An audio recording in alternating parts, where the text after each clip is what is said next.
Hello everyone and welcome to the ultimate code.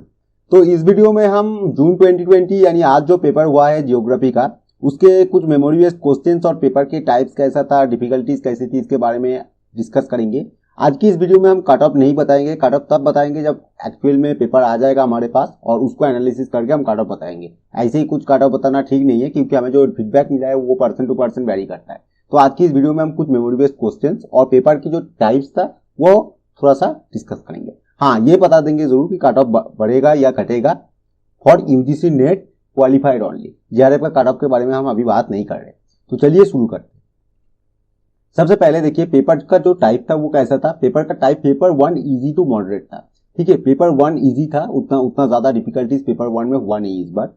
Paper 2 का जो situation है वो मॉडरेट टू डिफिकल्ट था, क्योंकि कुछ क्वेश्चन थोड़ा सा घुमा फिरा के दिया गया था। लेकिन एक चीज मैं बता दूं, यहाँ पर प्रीवियस ईयर्स क्वेश्चन जो PYQ हमने करवाया एंटायर कोर्स के दौरान, तो वो सारे PYQ में से काफी सारे क्वेश्चंस रिपीट हुए। पेपर थोड़ा सा लेंथी था, लेकिन यहाँ पर एक चीज मैं बता दूं एक्स्ट्रा और, कि यहाँ पर कॉम्प्रिहेंशन पूछे जा रहे हैं सब्जेक्ट से। ये थोड़ा सा ट्रेंड है पिछले 1 या 2 साल का, 1 या 2 साल का नहीं, 1 साल का लगभग ट्रेंड आया है ये, कि कॉम्प्रिहेंशन पूछा जा रहा है पेपर 1 से पेपर 2 में। पेपर 1 में तो पूछा जाता ही था, अभी अनसीन पैसेज देकर कॉम्प्रिहेंशन पेपर 2 में भी आ रहा है। तो कॉम्प्रिहेंशन जब आता है तो वहां पर स्कोर करने की चांसेस थोड़ा बढ़ जाते हैं, क्योंकि आपके पास सामने पैसेज होता है और उसको समझ के आपका आंसर करना होता है। लेकिन कुछ क्वेश्चन थे असर्शन रीजन से, तो वो क्वेश्चन थोड़ा सा डिफिकल्टीज होते हैं। ठीक है, तो जब पेपर हाथ में आएगा तब उसके बारे में हम और भी डिटेल में बात करेंगे। फिलहाल कुछ मेमोरी बेस्ड क्वेश्चन देख लेते हैं जो आज हमें यहाँ पर मिला है।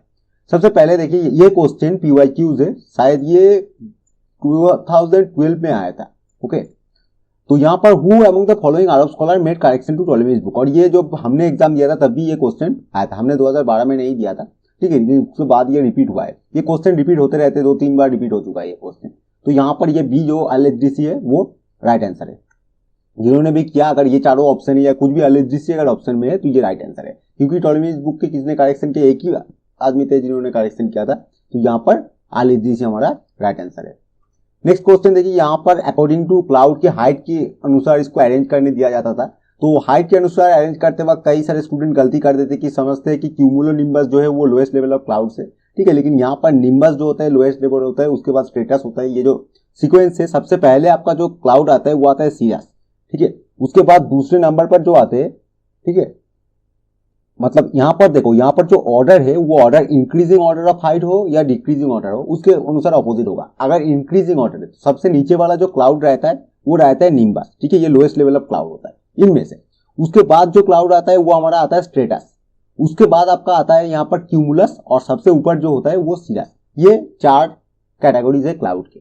और यहाँ पर तीनों क्लाउड होता है, high level cloud, middle level cloud और लो लेवल क्लाउड।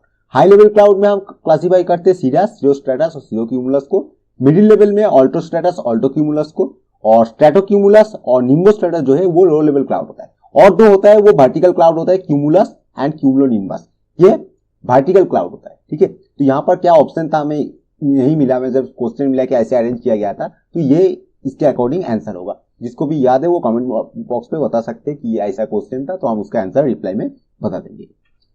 नेक्स्ट आता है question number 3, settlement located at distance from river banks and other water bodies are called. तो देखिए यहाँ पर कुछ क्वेश्चन ऐसा था या नहीं था, इसमें कुछ बात नहीं है। यहाँ पर जो स्टूडेंट्स है हमारे वो इन्फॉर्म किया कि वेट पॉइंट सेटलमेंट से रिलेटेड कुछ क्वेश्चन था। तो ये क्वेश्चन हो सकता है, दूसरा एक फिगर देकर पूछा जा सकता है वेट पॉइंट सेटलमेंट क्या है। अब ये हमें पता नहीं है कि वेट पॉइंट सेटलमेंट है या ब्रिज पॉइंट सेटलमेंट भी एक चीज होते हैं, वो रिपीट क्या है। तो ये फिगर से था या कैसे था वो याद नहीं है, लेकिन अगर कोई ब्रिज के आसपास अगर कोई सेटलमेंट है तो उसको हम ब्रिज पॉइंट सेटलमेंट बोलते हैं। और वेट पॉइंट सेटलमेंट कहां बोलेंगे, जहां पर रिवर है वहां पर अगर कोई सेटलमेंट बना, या कोई पॉन्ड है या कुछ भी है वहां पर कोई सेटलमेंट बना, तो उसको हम वेट पॉइंट सेटलमेंट बोलेंगे। मतलब आसपास जो एरियाज है वो ड्राई एरियाज है और बीच में कुछ वाटर बॉडीज मिलेगा, तो हम उसको वेट पॉइंट सेटलमेंट बताएंगे। Next, when did the Rimland theory publish. ये क्वेश्चन आया था, तो ये आया था 1942 में, निकोलस पाइकमैन ने ये थ्योरी दिया था। तो ये बहुत डायरेक्ट क्वेश्चन है और ये हमने काफी बार डिस्कस किया है हमारे कोर्स के दौरान।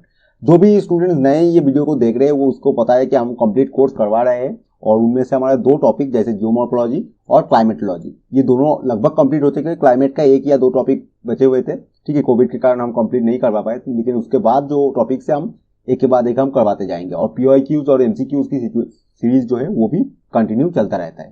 तो हमारे इस एग्जाम के आंसर की आने के बाद भी हम फिर से जो टॉपिक वाइज स्टडी है वो स्टार्ट कर देंगे, हम डिटेल में उस टॉपिक को कवर करेंगे एक करके, ठीक है। टॉपिक को कवर करेंगे, उसके बाद हम एमसीक्यूज करेंगे, जैसे हमने जियोमॉर्फोलॉजी में किया था वैसे ही हम क्लाइमेटोलॉजी 2-3 टॉपिक है उसको कवर करके हम बाकी जो टॉपिक है उनके ऊपर चले जाएंगे। अच्छा, यहाँ पर एक और क्वेश्चन था, who among the following river is not located in Himachal Pradesh. तो यहाँ पर अगर झीलम आपका ऑप्शन में है तो झीलम हमारा राइट आंसर हो जाता है, ठीक है। ये झीलम कहाँ पर लोकेटेड है, ये लद्दाख में लोकेटेड है, ठीक है। लद्दाख एंड जम्मू एंड कश्मीर में वहां पर लोकेटेड है।